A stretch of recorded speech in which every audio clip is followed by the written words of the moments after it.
Hello everybody and welcome back to the Kamidogu podcast. I am Chris the Beljanovsky, and joining me is not one, but two legends. First of all, we've got the man, the myth, the legend, Toasty. Hello, Toasty! And secondly, we've got a very, very cheeky man by the name of Lou. Oh, you boys are cheeky yourselves, I tell you that much. Well, greetings everybody. Today we gather to discuss the newly released Mortal Kombat Legends Battle of the Realms.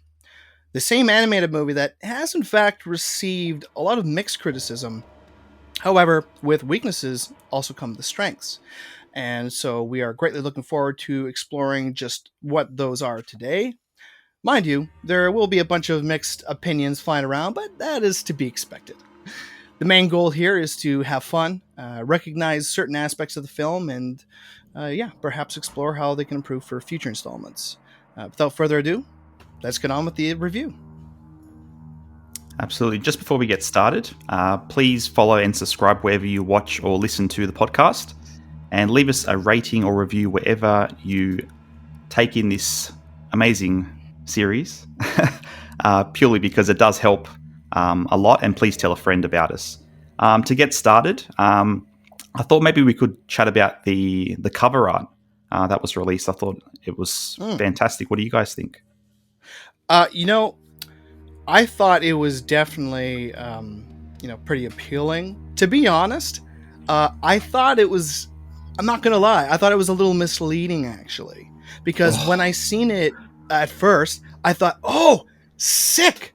Perhaps they finally changed the animation a bit. Because I'm not going to lie, I'm not huge on the animation style that's present. And so I was like, yes, they finally upgraded. And then there comes the trailer, the Red Band one, which I seen first and foremost, and it was decent, but I was like, oh, they didn't change it. So that's that. But Yeah, what do you think, Lou? I will be honest, I actually thought the exact same. I did actually get to the point where I was just like, man, they are actually changing this animation from the first one. And I thought, I actually like the art, to be completely honest. I thought it fits me, I like it. But then when we saw the cover at first, I was like, oh no, they're actually going to change this. And like, it's meant to be a continuation. So how's this actually going to fit? But then it came, and then the trailer came out, I was like, oh, what a boy. It's so good. It's so good. Like, my faith in humanity is restored. It's all good. Well, that's good, man. I'm glad you're happy with it. Oh, thank God. Yeah, thank you. Yeah, I agree. I think it looked incredible, and I don't know if I'm a huge fan, again, of the animation style. When I first started watching it, I thought sometimes there are some elements in the animation that are quite smooth, such as flames in the background seem to be like of a higher frame rate, but then the animation itself is, it's that classic kind of like, anime style where it's a little jerky. And it doesn't quite match up for me. It looks a bit strange on the eyes. It looks like a Robert Czar, weird, square-jawed, chiseled. Yeah. And then the strange... the knuckles are really strange. Fair. They're like, little, I don't know, raised square bumps. Exactly. I don't know. And again, the over-the-top finishing moves, like sort of like X-ray-esque setups, they kind of don't match in a way. They're very detailed and again, a smoother frame rate. Like, I know they're depicting a lot more, graphically the violence. But it's cool, but I don't know. It seems a little off for me. I mean, it was. I can see. I've heard this so much recently, more so since Battle of the Realms was actually introduced. Like, to say, like, there's another one coming, and I was like, oh mate, I thought everyone really enjoyed it. And now all of a sudden, like, Future, like, said it was like, yeah, I do really like the animation. And then ever since he said it, I've heard so many more people actually come out and actually say that they don't, like, really, it doesn't fit, like you say. Like, I could like, way you're saying like it doesn't fit with like the X-rays and stuff like that. It's just with the knuckles and stuff like that. I get that massively, but for me, I don't know why. I think it's just down to like the Warner Brothers animation itself, because obviously you've had like the Killing Joke and like the other kind of Warner Brother animations like that. I kind of like. That's fair enough. I think that's kind of like, yeah, it's amazing, but I think like because of those things, I think it's like I've kind of like just warmed up to it now. So the fact that it came out with a Mortal Kombat title with that, I was like, it's a Mortal Kombat movie. I need to be happy. It's all good. It's certainly not a deal breaker. Like after watching it for a while, you do adjust to it. I guess I just haven't seen, personally, I haven't watched a lot of cartoons in that style. So that's probably where it's a bit foreign for me. I'll rate that. Yeah. And what did you guys think of the appearance of Shaggy in the intro? Oh, dude! I freaked the hell out. Like, I know it's an ongoing joke in this and that. But, yo, I grew up to Scooby-Doo, man. Yep. Like the old, like 1960s or whatever the hell it was. I watched those religiously, and Shaggy was always my favorite. So just to see him, in the intro, it's like, oh, is he canon now? Because this ongoing joke. Hey, I'll take it. Let's make it legit. Haven't we had enough of guest characters by now? I'll agree. I don't like guest characters. Fuck them. But I'll take Shaggy. Yeah. We get Ultra Instinct Shaggy. Hell yeah. So do be fine. Spawn was perfectly fitting. Spawn, I think, was probably our best one. He was amazing. 100%. 100%. Yeah. But mate, it was. I will admit, like even with Shaggy as well, like having that first intro, I was like, because obviously they released it like a day or two before, didn't they? So I thought it was like some kind of joke. I was like, is this really happening? Like, it really is. And then when I actually watched it, like the first little bit you see Scorpion jumping around, I was like, this is actually real. This is actually happening right now. Yeah. But this is like it now actually like brings us back, because they did actually say this for Mortal Kombat X, didn't they? That they had Ultra Instinct Shaggy, and they actually went in and actually had a discussion about it, didn't they? And obviously they came out and said that they weren't going to do it. But now, do you think that they probably will, like, because obviously they're talking about Mortal Kombat 12, or well, another Mortal Kombat game or something? Do you think that they're gonna, like, this is just a subtle hint to say like he's coming? Okay, realistically here, I can't really picture them doing it. I really can't. But, all these mysteries, all these, potential characters or future characters, that's part of, the Mortal Kombat style. They like to do that. They like to kind of,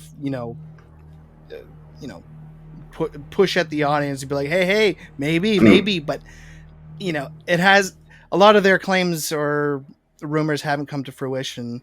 So I think this is just simply a nod to say, hey, we know you guys are going all out about it. So, here you go. Be happy. Yeah, I think it's a bit of a troll too, like just a bit of fun. I don't think it'll happen. I mean, I could be wrong, but personally, I think that ship sailed as well. I think people are kind of over the Shaggy things. It has died down. Yeah, sure. Yeah, sure. I would have got away with it too if it wasn't for you meddling combatants.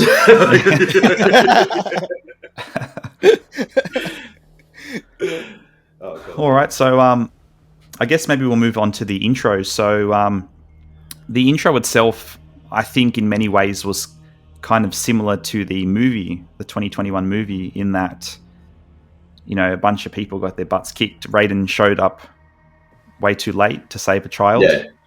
Standard. Standard. Yeah. Classic Raiden. Yeah. He's always at 1 second too late. Yeah. So what did you think about that intro? I thought it was great. One of the downfalls about this movie, I got to say, is that if you really think about it, they didn't add that much like new lore to it. You know what I mean? but I thought it was interesting the concept of actually seeing, a little bit of Liu Kang's backstory and stuff like that. Mm. So I thought it was pretty cool when they revealed, it was baby Liu Kang and things Mm. like this. Um, but yeah, I guess that's true. Raiden's always one step behind. For What an do you elder think, god, Luke? like, oh, for a god, like, come on, seriously. But yeah, I think I enjoyed it. I will be honest, but again, there's the only one flaw that I've really got with it is just the fact that when it's coming down to like the Red Band trailer, they've just showed it now. They've just showed it. So when it's actually coming down to like the first viewing, there's just nothing really extra that like I was like, oh, okay, like I didn't see that. Like that just there wasn't really too much more. Like obviously, I saw the Red Band trailer and I watched it a few times before the film came out, and then when the film actually was released, I watched it. I was like, oh, okay, I've seen this now. And then obviously the title came up saying Mortal Kombat Battle of the Realms. I was like, I was expecting more because I've actually just seen that. So it's a They little bit revealed more, way too much, man. Way mate, too I much. think Mortal Kombat has actually just got that formula now. Like they're always going to be showing too much. They're going to show too much story, too much lore, and just too many deaths within it. Like they've done it for the 2021 movie. They've done it for Battle of the Realms. I'm pretty sure they've done it for Scorpion's Revenge as well. But still, I'll still go out. I'll still watch it regardless. I even literally Of course. watched Battle of the Realms like maybe 30 minutes before we started this podcast. I'm not even joking. Like, I think this is like Nice. that was my fourth time watching it. Yeah, so just having like a recap, like going in with a fresh mind, kind of thing. But for the intro, it was even though I've watched it a few times, it's still good, man. I can't, like you say, Toasty. Like, it's the fact that it's a backstory for Liu Kang. There's like that something different. It's good. I can't really fault it too much. So. It's just more. Mhm. It's just Warner Brothers giving out too much information in the trailer. Yeah, and I think not to go off on a tangent, but I think that's one of the things I miss about the Mortal Kombat franchise in general is that as once we pass sort of Deception, you don't have really characters to unlock anymore. Mm. I guess in many respects the internet kind of ruins any secrets, whereas back in the day, you had magazines and it was word of mouth. That's so true. So true. But yeah, to me, that's 100%. part of the magic of Mortal Kombat. And, to see so much shown off in the trailer, there were a few little, surprises here and there. But overall, when they make trailers, some trailers go for almost 3 minutes and it doesn't need to go that long. Yeah. Completely. Hell no. So, yeah, I can certainly see. Unnecessary. And they've released the normal trailer and then you've got the Red Band trailer too. So I don't understand why they need to do that as well. Exactly. And I'm pretty sure as well, because like I've done a bit of research when they done the Green Band trailer, like especially for Scorpion's Revenge, they actually done the Red Band trailer like 3 weeks before the release. So they had like the Green Band trailer had like a good couple of months for that to settle in. Then they'd done the Red Band trailer, which again there was like so much. But with Battle of the Realms, they'd done the Green Band trailer, and then literally like the following day they done the Red Band trailer. It was like, and then with those two trailers, you can pretty much piece the film together. Yeah, near enough. I would say there was still like the aspect of the end, but we'll get to that. So speaking of which, in terms of the movie itself, what did you think of the overall narrative there? I thought the narrative was fine. Excuse me. Again, there wasn't a whole lot of like new lore really introduced. We've seen a lot of the same stuff, but in terms of what was shown on screen, I gotta say one of my favorite parts of the movie, I really liked seeing finally on screen the connection between Kuai Liang and Smoke. I thought that was terrific. I loved how they introduced that. And Cyrax and Sector coming onto the scene was a nice treat as well. But yeah, in terms of like the main plot here of the movie, it did seem kind of all over the place. You know what I mean? Like there's elements of like a whole whack of different Mortal Kombat games, and obviously everyone's saying it. The worst part of the entire movie, which practically almost kills the movie, I'm not gonna lie, is well in the third act. All of the scenes with the Kamidogu and Shinnok, one being, they shouldn't have added that. You're cramming way too much in here. They should have just held off until another potential sequel, because it just made my head explode. Like, I thought at the end of Khan's Coliseum, they should have ended it there. Furthermore, they could have really delved into and explored some other backstories as well. For example, it was lovely to see the Elder Gods finally on the screen. I would have loved to learn more about them as well, but they didn't really go into that. Two useless fucking characters in that movie were Jade and Stryker. They barely had any screen presence, no real dramatic role. They just crammed them in there for, just mere fan service, but I don't know. I didn't like that. So yeah, what I'm trying to say is they should have just explored other elements, within the main plot, and just eliminated that one being thing.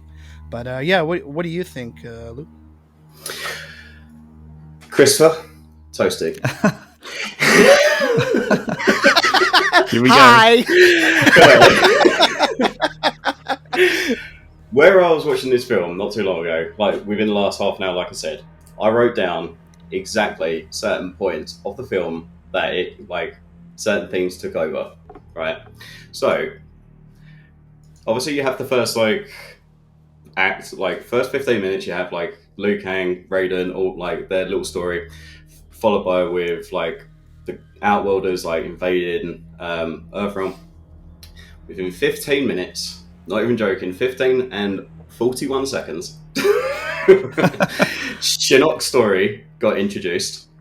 Yeah. 20 minutes and 5 seconds, Cyber Lin Kuei was then discovered. Yep. 45 minutes in, Kuai Liang has forgiven Scorpion.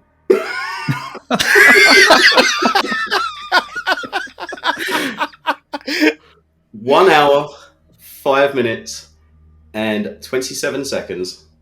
The one being is now arrived. And then that goes on for 12 minutes. That is just too much for a single 1 hour and 19 minutes overall. Yeah, exactly. Without credits, I unbelievable. Completely agree. Yeah, exactly. Including the credits, you got an hour and 22 minutes. I think you came up with. Now, like you say, Toasty, completely agree. That one being stuff, take it out. You could have easily used that for third. And I know that they were talking, saying that they may not be bringing back a third installment.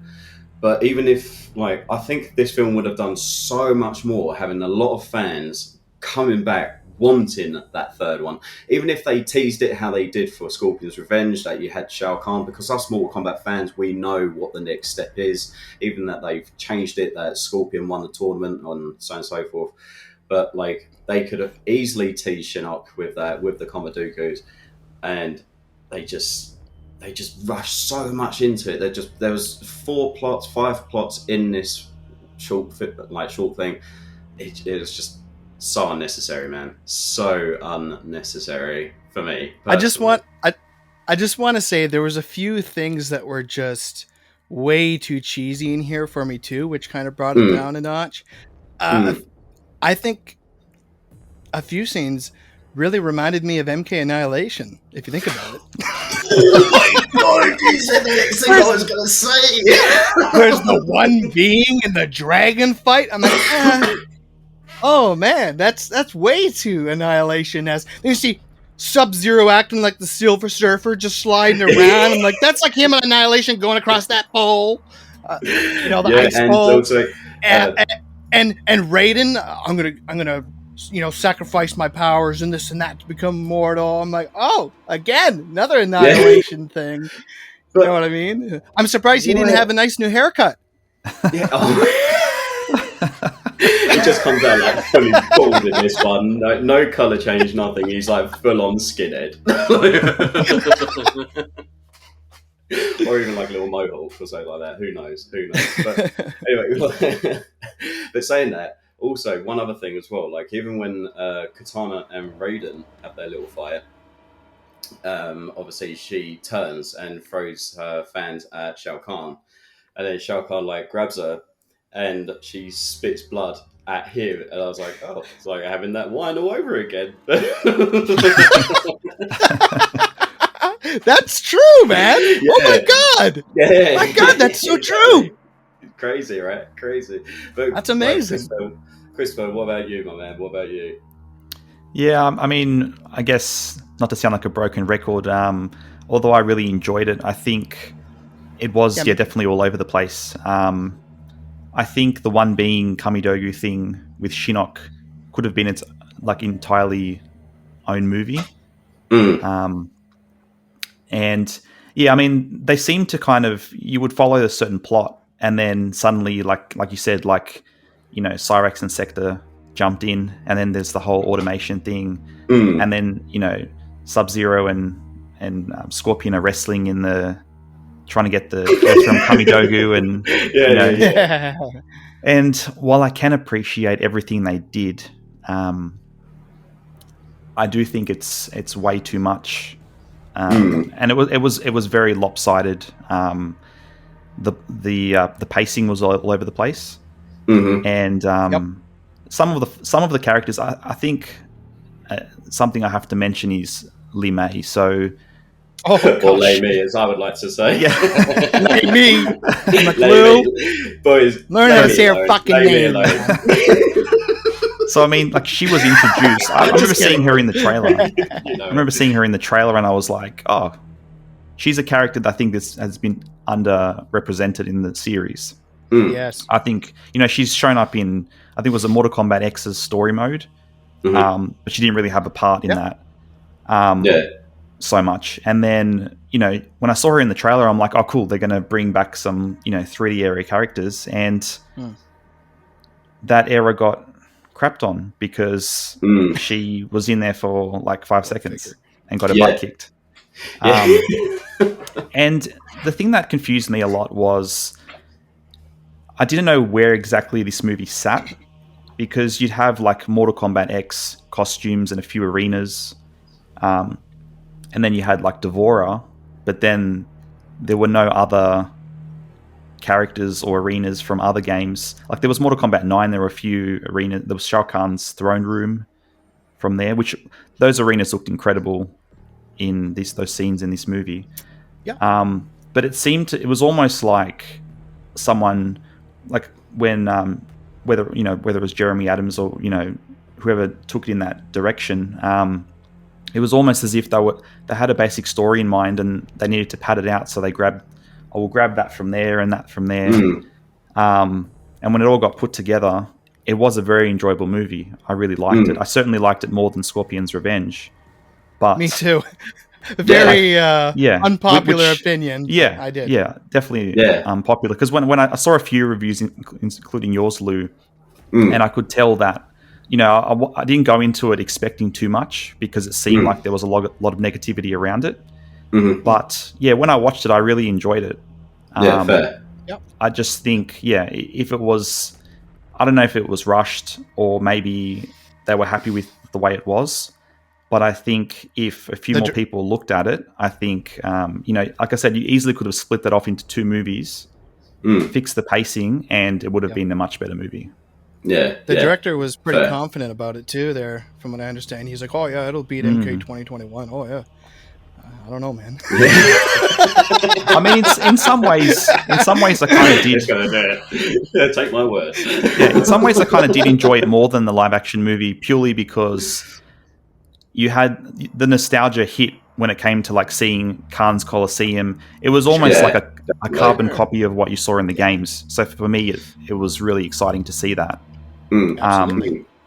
And obviously when you have a live action movie, the actors they choose never look quite like the in-game characters, whereas these animated versions did, albeit a little strange with the animation style. Yeah. But one thing I want to touch on is I absolutely loved the Kamidogu. Now I am biased. I absolutely love Deception and Conquest. Wait, what podcast am I on? I just like seeing them rendered in the film.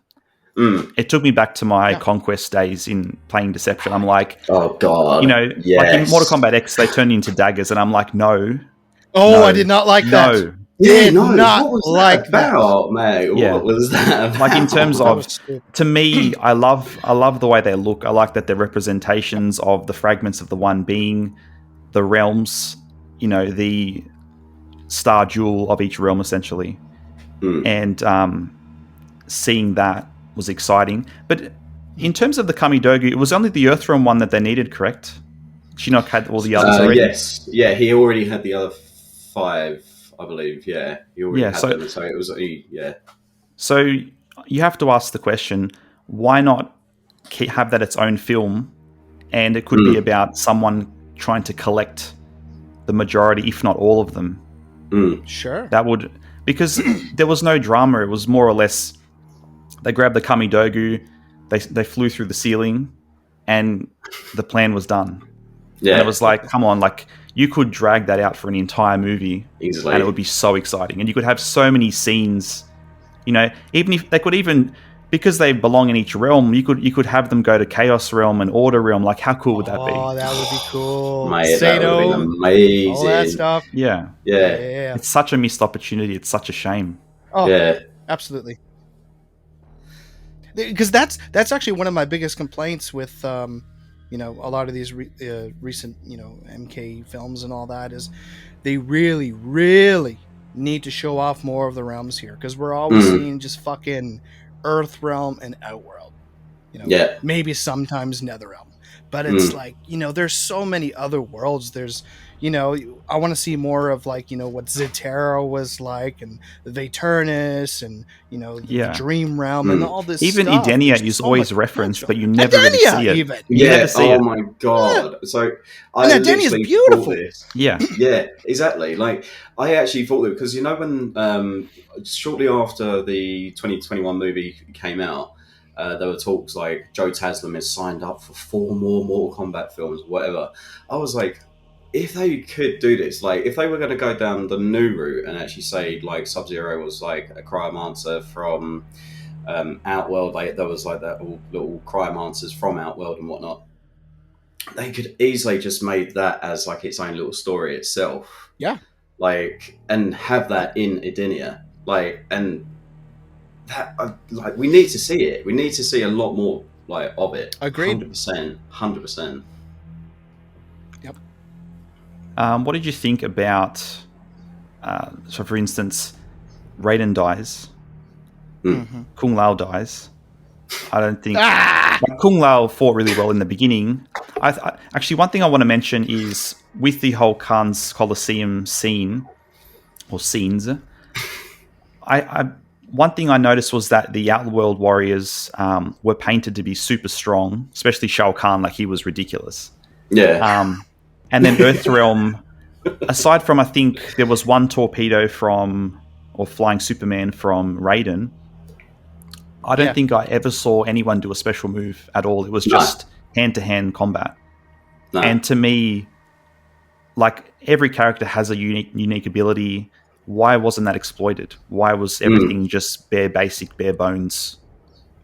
Holy shit, was it ever explored with Liu Kang, though? That's another thing that was a little corny to me, is that they went above and beyond. He's flying up in the air. He's fighting, like, how many feet in the air? It's like a Dragon Ball Z thing. I'm like, mate, that's stretching. That's stretching. I should switch over my thing, because I obviously wrote notes on that. I literally said this is like that last fight scene was a full-on Dragon Ball scene. Like, they did not need that. Like, he starts, like, because I was thinking about it, like you say, like, Christopher, like, they didn't really show off hardly any special moves. They had Devora like do the nut punch to Johnny, like taking the move away. Oh and my Johnny's, shadow kick as well. But then That's true. Yep. right at the end, obviously you saw like Liu Kang doing his bicycle kick up like 100 feet in the air, follow like woo, like off he goes, and then like he push back straight into the dragon kick, and then he teleports again. Like it was just like, man, I really want to watch Dragon Ball now. I've got the films. I'll just go from there. I'll watch that. And, like, easy access. I'll watch it. But like, yeah, it was just too much Dragon Ball for me. Like at that end, it was just far too much. Didn't need it. Did not need it. I think the majority of the scenes could have been incredible with just a slight tweak. Like some of the fight scenes were over way too quickly. God.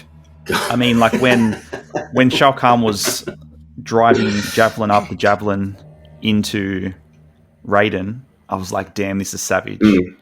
But then some other scenes, it was just like, you know, someone, I think there were a few scenes with, was it Raiden? He was just like punching Shao Kahn while he was laying on the ground in the face. Is that correct? Well, there was Raiden punching the fucking shit out of Reiko for a little bit. Reiko, yeah. Yes, Reiko. Yeah. But I think some of the fight scenes were absolutely incredible. The action was great, and then some of them were so like, Yeah.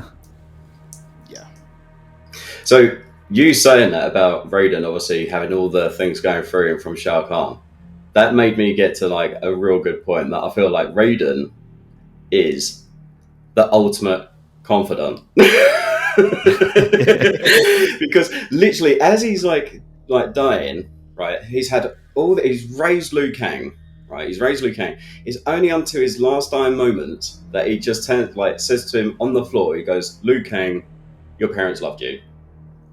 So that makes me think, did Raiden like ever say to Liu Kang, I knew your parents and like tell him all this stuff? But no, it doesn't seem like he actually did. So he's actually like the biggest secret holder. He doesn't want to tell him until his last dying moments. Well, it had to be dramatic somewhere, right? Yeah. By the way, Liu Kang, your parents loved you. It's like, wait, you actually knew my parents? Oh, wait, no, too late. Wait, what? The ultimate confidant.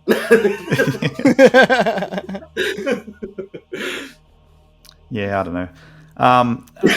Did you notice as well that in the battle scenes, in terms of the Colosseum, did Jax ever fight? I don't think he was ever in there. He did? Yeah. He did. He fought Kintaro. That's right. Which wasn't really much of a fight because, again, I actually looked at that again, really paid attention this time around, and all he did was actually have his arms pulled apart, and it was just like, try and do it. But that raised like another question. Like I was like, he actually fights Shao Kahn, and that was one of the X-rays because like he goes to punch him, and then Shao Kahn takes it and like cripples like the whole arm. Right, and for some reason, Jack's like, it was like doesn't make any sense. His arm's metal, like kind of thing. He doesn't have any nerves or anything. So, like, I don't know why he's screaming. But like, I didn't understand like why that was actually a thing. Like, because straight after he doesn't actually kill him. So why didn't Shao Kahn actually kill him? Like after all this time, like he's now been disarmed, and he doesn't kill him. Like there's so many times that I thought like the bad guys had actually kind of won, but they didn't. They don't actually finish them at all. I feel like they that was like the next round, and then now the good guys have actually beat them. It's like never mind. Speaking of that scene with Jax and Kintaro, though, I thought that was kind of silly how like Kintaro's trying to rip his arms off and he's like, oh yeah, check this out. This is a vent. I'm good. Yeah. I'm like, what? That's like a full-on backflip while holding onto the arms. Now, I'm telling you this now. As a guy, I'm a trekker, right? I do all flips, I do backflips and all this other stuff. I'm telling you this now. That is hard. And for a guy that is as big as him, that is going to be really bloody difficult. And considering they actually fighting a guy, a Shokan, with forearms. Yeah. If there's anything, he is not going to be able to backflip while Kintaro is still holding on to him. I'm telling you that now. Yeah. Oh man. So Anyway. you guys mentioned as well, you weren't happy with the end scene. What in particular did it for you? Was it the fact that the one being was introduced and killed off too quickly, or the fact that Liu Kang became a dragon and it was, like you said, like a Dragon Ball Z fight? Or That's a big part of it. because for me, I think, like, aside from, I think, Shinnok's ending in Mortal Kombat X, the one being is always referenced, but you never really know much. It's a very mysterious character. Yeah, definitely. And I think when the one being was introduced in this movie, I was like, oh, wow, we finally get to see the one being properly. But aside from being large in stature, I didn't think that, like, to me, the one being should be a very scary character, very ominous, Yes. very Yes. foreboding. And I didn't get that at all. No, me neither. No.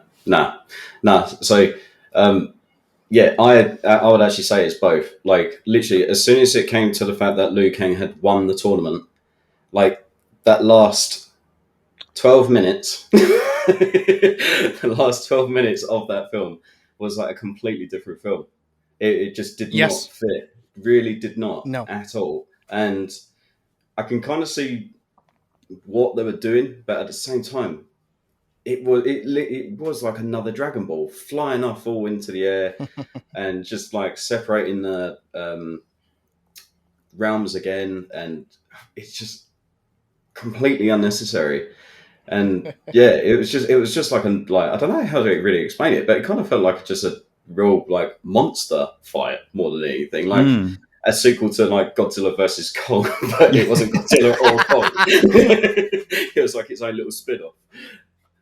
I just weren't feeling it. Just wasn't feeling it at that point. Maybe if it was like you say, just like maybe dragged out for a third or something like that, then maybe. But yeah, that was just too much because the one being itself just wasn't scary. It wasn't like I was on the edge of my seat thinking like it's gonna go down kind of thing, you know. Honestly, the last few minutes of the film, I think the only scene that really I got excited about and I really liked was when Sonya got severely injured there, and then Johnny Cage goes up to her. He's like, "I love you." Her, no shit. That was good. And then the kiss of death with the grenade. Oh fuck, that was cool. That was cool. Loved that. That was cool. That was cool. That was real cool. Yeah, not to so with the one being, personally, like I said, I wanted to be scared of the character. I think one thing that would have helped is when Shinnok, rather than Shinnok laughing saying "hoo, I did it," if we saw fear in his eyes, like, "Oh, what have I done?" I thought that would be really cool. Yeah, definitely. And even Liu Kang, when he goes to face the one being, even though he's, you know, high and mighty now, I think to see the fear in his, or even all the characters, to see the fears in their eyes would have been incredible. But I just think, that was just not done the way it should have been done. No, could have been handled. No, definitely, 100%. But I think there is actually two characters that actually come out from that to actually kind of do that. Not a lot, but they do kind of do something in that aspect where they're like, don't do that because it's going to go down. And I would say that is actually Scorpion and Kuai Liang. Because when they're talking about it and they say, like, look, if he gets this Komodoku and the one being is going to come and, like, all the realms are, like, it's going to be non-existent, then it's like, mate, why? Why is this so dangerous? But then, like you say, it goes just so quick. And you're just like, you had it on the edge and you just, like, you nitpicked it kind of thing. You nicked it. And it's just nothing after that, you know. So it's just too quick, boys. So this is not something that I was looking forward to discussing, but what did you think of the ending? I guess the silence says it all. Yeah. Can I come back to you? Yeah. And the third one comes out. Should we just stop the podcast right now? Just Yeah, okay. That's okay. I don't know. I really don't know, because, like you say, like everyone like starts like the romance is there and stuff, and it's just I don't know. There's just I think it goes for both of them though. Like it gets to that point where it's just like you settle down, you're expecting more, and then by the time that you know it, it's just finished. You know, so Yes. it kind of needs that. But I mean, I literally only just watched it. I literally just finished watching the film, and I'm actually trying to remember exactly what happened. all I remember is a I'm kiss. just like, Wasn't there a kiss at the end? That's all I remember. yeah, you had Katana and Liu Kang kissing, and Sonya And and, then- yeah. Johnny as well, and then Jax on his ones. But of course, like you had Shao Kahn, didn't you? Like he was just, I thought that was a bit bootleg, to be honest. It was so like, all suddenly like, oh yeah, what's going to happen? Like Shao Kahn's not here, so what's going to happen? Like, what's next? It's like, we'll be ready. It's like, great. Yeah. Give us something else. Like, so yeah, I just the fact that they just didn't really show too much of Shao Kahn towards the end of that as well, where it was just like, right, he was defeated, but did he actually die? And then like right towards the end, it was like, well, where's his body? It's like Raiden too. Like surely Raiden's not dead. Exactly. No, exactly. There's a certain scene in the movie where you can see kind of like the shadow, and you can see Raiden's hat after he's dead. So I think that's probably him. Someone, I can't remember who pointed that out to me, but someone tweeted that to me and said like he's still alive. I was like, God damn, he actually is. But one of the other characters as well, though, towards the end of that, think about all the characters that may come back or may not or whatever. I know that you guys saw my review, but I actually thought about Smoke. But looking back at this, and he is actually, like, you don't actually see him go. Like, you don't know where he actually goes in the end. He's like, see Cyrex and Sector, like, That's finish true. or whatever, they die. But you don't actually see anything to do with Smoke whatsoever. So do you think, like, he's actually going to be coming back? Or do you actually think, like, they actually just forgot to draw him in there? Like, right towards the end of the film, they're just like, oh, no, like, someone forgot to draw Smoke. Like, I almost feel like somebody forgot to put the ending in. They slap the credits on and they go, dude, you missed out They on the forgot last... to put the ending in. Forget about that. Forgot the ending. They forgot to, they're actually going for the credits, and they're like, "Oh mate, we didn't put Scarlet in. We forgot to put Smoke in." No, all those characters were in there. There was another 30-second clip afterwards where there were about 15 other characters that were meant to be in the movie. Yeah. just wait. What was that about? Like seriously, like the spelling errors as well at the end. Like that made That was so like Yeah. a double punch. Yeah. That was a double Lui Kang. I was like, come on. Lou, Oh, Because boy, you often boy. see Khan misspelt, Khan. yeah. That's ever since I was a kid. Magazines, you would always see that. Sure. But Yeah. seeing, like, I remember spelling it Lui Kang when I was like 7.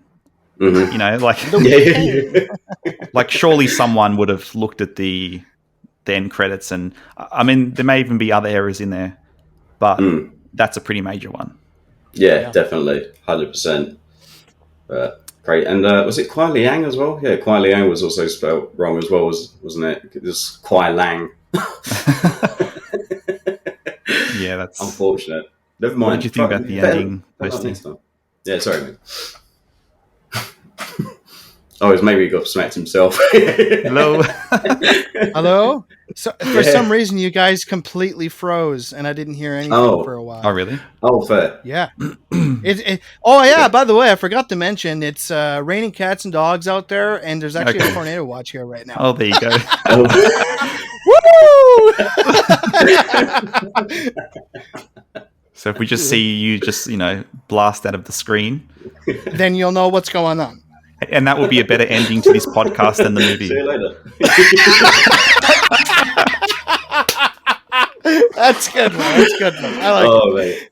Take If we notes. if like a I don't know, if like a bowling ball flies on the screen, hits you in the head, I'll make sure to edit like an X-ray in, and then that'll be it. Hey, that's a brilliant idea. Yeah. So, in terms of the ending, what did you think of the overall ending? Honestly, yeah, it felt very, very rushed. It felt like a lot more could have been added in, and quite honestly, I completely 110% agree with what Lou said, identically. So I don't really have much else to add to it. Yeah. So I guess we'll move on to what are your final thoughts overall, Okay, and a score maybe. sure. So yeah, as we have very well established, it was all over the place, so that drastically brings it down a lot. The fights were, a lot of them were way too short. That was disappointment. They crammed in some characters that didn't need to be there.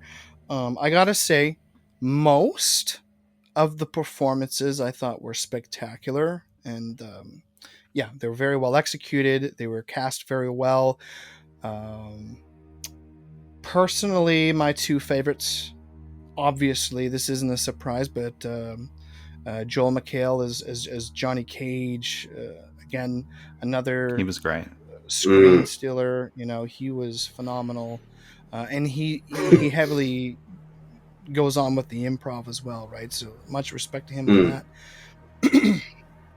And in terms of like new additions, I thought they cast Shao Kahn perfectly. Yes. I couldn't ask Completely for a better 110% agree. Yeah. My God, was he ever good? So yeah, those were the two performances that really stood out to me. And watching it, I don't know about you guys, but I kind of realized after a while, it sort of struck me. I'm like, damn, this, you know, Jax really, he sounds like a lot like Michael. I think his name is Michael Jai White, right? From Legends. Sounds a lot like him. And I thought that was really cool. Yeah. So yeah, you know, the performances were pretty good.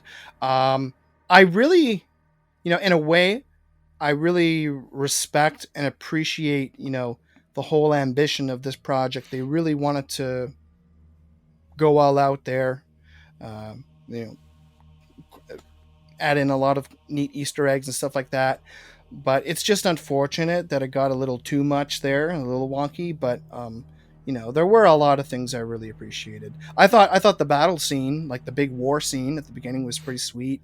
Mm-hmm. I kind of freaked out when I seen, I think you call it like the Tormentor come in through the gates. I thought that was really cool. You know, there's just so many things. Anyways, I digress. Ultimately, okay, and again, this is an unpopular opinion, okay, but I'm gonna give this film somewhere between a 6.5 and a 7 out of 10. I thought it was enjoyable. It's just unfortunate of those shortcomings that really bring it down. But yeah, I liked it better than Scorpion's Revenge. Scorpion's Revenge to me felt like legit almost a carbon copy of the same shit we've already seen. That's why I didn't really like it.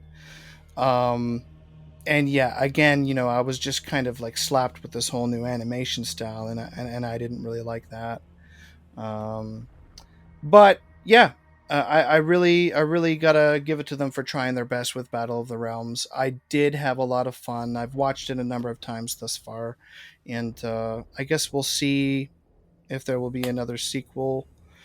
And of course, there's the rumored animation television series that might be happening, maybe. So that's another thing to explore too.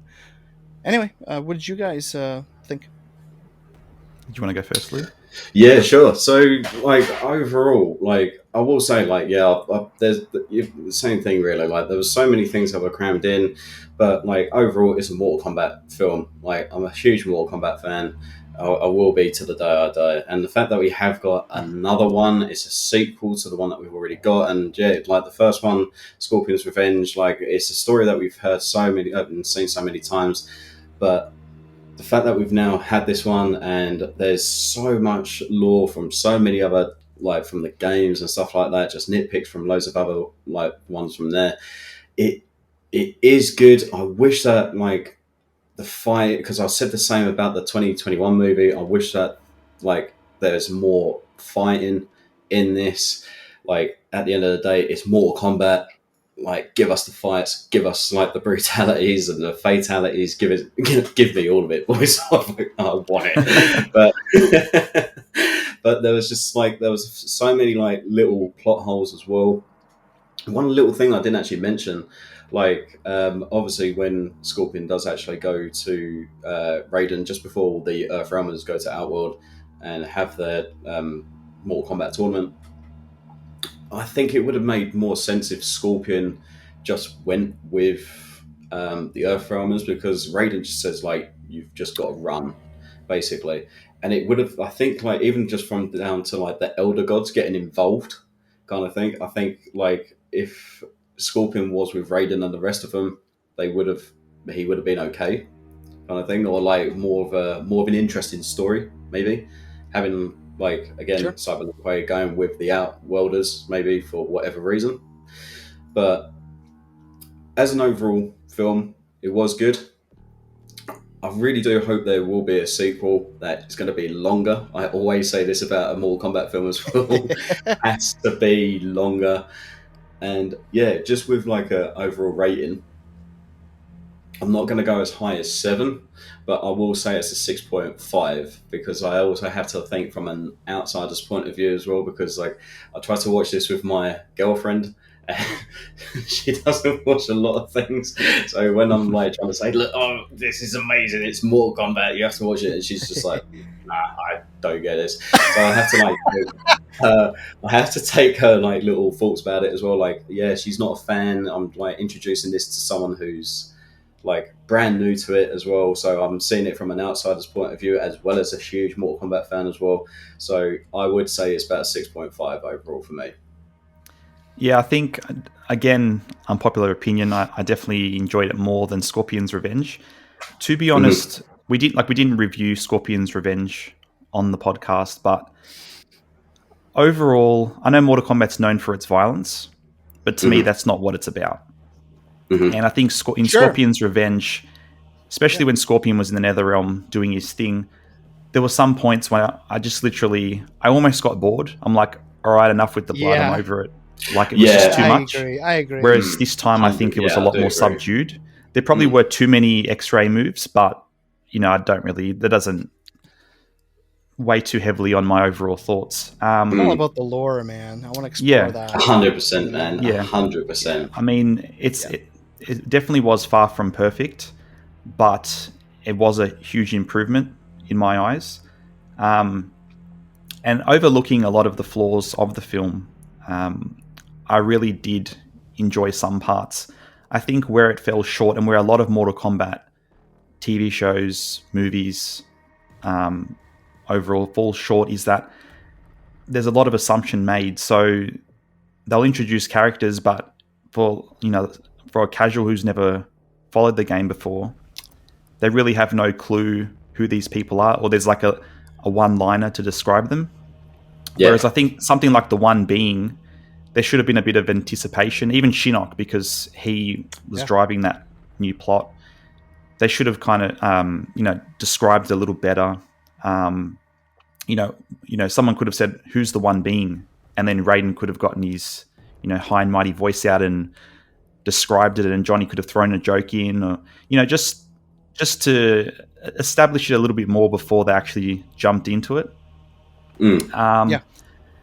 But overall, I did enjoy it.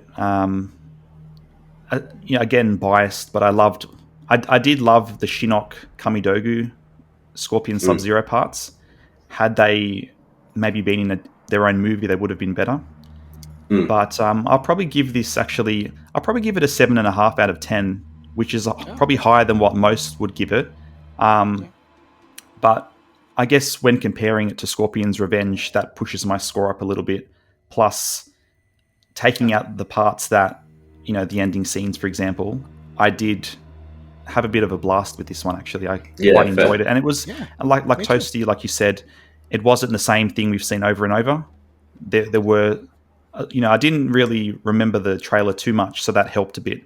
And there was a lot of new stuff, so I was watching, I'm like, oh, that's pretty cool. And while it didn't sort of piece together well, I still enjoyed it pretty thoroughly. So, yeah. Mm-hmm. All right, boys. Well, thank you so much for taking the time to pop this podcast together. It's been loads of fun. Toasty, I'm glad you're still with us and that the tornado hasn't ripped through just yet. Yeah, thank God. I'm so glad that you're safe,